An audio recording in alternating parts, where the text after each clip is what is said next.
Hi, this is Warren from Toyota Technical Training. This is part 4 in a video series about meter usage and electricity. This last part of the video series deals with amperage and current measurement. So finally in this series, let's take a look at amperage. Remember, we've got voltage, we have resistance, we have amperage. Amperage is the flow of electrons through a circuit, so we sometimes may need to be able to take a measurement of those electrons as they're moving through. So one of the common ways to do it with a low amperage circuit, something that's going to be 10 amps or below, and again there's a designation on your meter that tells you how much it can handle. We need to set the meter up, so I'm going to switch around here to amps. And I don't know if you caught that, but on the meter display, when I did that, the word lead came up. That's a reminder for you to check your leads. We need to move the red lead from voltage and ohms over to amperage. So our meter's set up a little bit differently now. All right, so I've got DC amps. Be careful. You can also mistakenly select AC amps. You won't get a good reading that way. So we've got to have a working circuit. The circuit's got to be operating. The circuit's got to be on. What I'm going to do in this circuit is to simply open the circuit someplace and stick the meter into the circuit itself. So I've got my meter leads here, right? I've got my negative and I got my positive leads. I can open the circuit any place. Usually on a car, the easiest place to do that is at the fuse. You can simply remove the fuse and then put the leads in where the fuse had been. To make it really quick and simple here, I'm going to cheat. I'm going to open up this wire. So I'm taking the meter leads and I'm putting the meter in the circuit. This way all the electrons have to flow through the circuit and get counted by the meter. So I've got a reading of 0.186 amps, DC amps, or in this case, it'd be 186 milliamps. A little bit easier to say that way, and it's far more common in our industry to talk about milliamps in a circuit like this. So now I've got all the amps flowing through the meter, and they're being counted. So this is how you measure amperage. Remember, the circuit has to be on or has to be active. Do not go across something. Rather, make sure that the meter is in line and actually inserted into the circuit to be able to get this reading.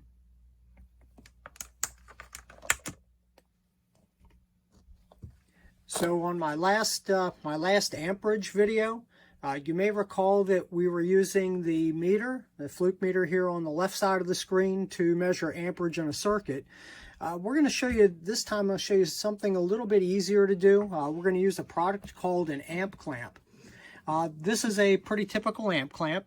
This one is rated for 20 or 60 amps, relatively low.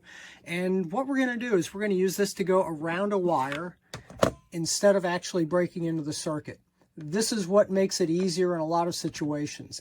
The problem is, though, it is not as accurate as putting the meter in line. So with each one of these wires, we have current flowing through them and then lighting our bulb. When current flows through a wire, it's creating an electric field. So there's a field of magnetism around each one of these wires. By placing the amp clamp around the wire, we're measuring the magnetism that's flowing around that wire. To use this amp clamp, the setup's a little bit different. We need to set this for millivolts, and then on the end of the clamp, the end of the wire for the clamp, I have a special adapter. So this adapter goes into my meter. Make my setup here. A couple of things you need to know. Before you go to use this, you need to disperse any magnetism that may still be on the tip. A couple claps. We're going to turn it on, and in this case I want to measure 20 amps, and then I want to zero it on the meter. Did you see how the meter changed? Make sure that's on DC millivolts. On this particular meter, my readings for 20 amp tell me there's a conversion. For every 100 millivolts on the meter, that means I've got 1 amp. So to make the conversion, basically I have to slide everything, my decimal point, over to the right 2 places. So here's how this works. Let's go ahead and make sure that's zeroed out. I look pretty good there. I go around the wire. It is sensitive. There is an arrow inside here that indicates the direction of current flow. So by using this, I can see now where I've got 22.1 millivolts on the meter. Well, that's going to give us actually 0.22 or 220 milliamps. So there's my conversion.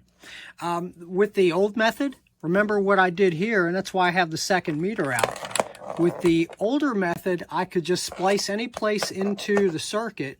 So I'm going to turn this meter on, and I'm going to go ahead and splice in. Well, let's go over here. I'm going to spot here and connect here. Now I can actually show you a comparison.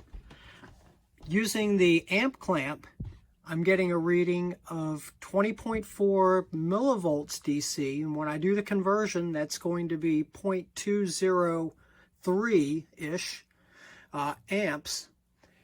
On this screen over here, I've got a reading of 0.18 amps. All right, so this shows how both methods work. They're similar, but again, using the amp clamp's not going to be quite as accurate. There is also a larger amp clamp that can be used for large cables. If I want to check a starter or check a charging system, I need to have something that can handle more amperage and the larger cable. So this would be the unit for that. And again, both of these are included with your Pico Lab scopes. Okay, so that concludes our four-part electrical series. You guys just learned about amperage and how to measure amperage and current in a circuit. I gave you two different methods for doing that one. So pick whichever one is best suited for your particular diagnostic scenario and go out there and fix something.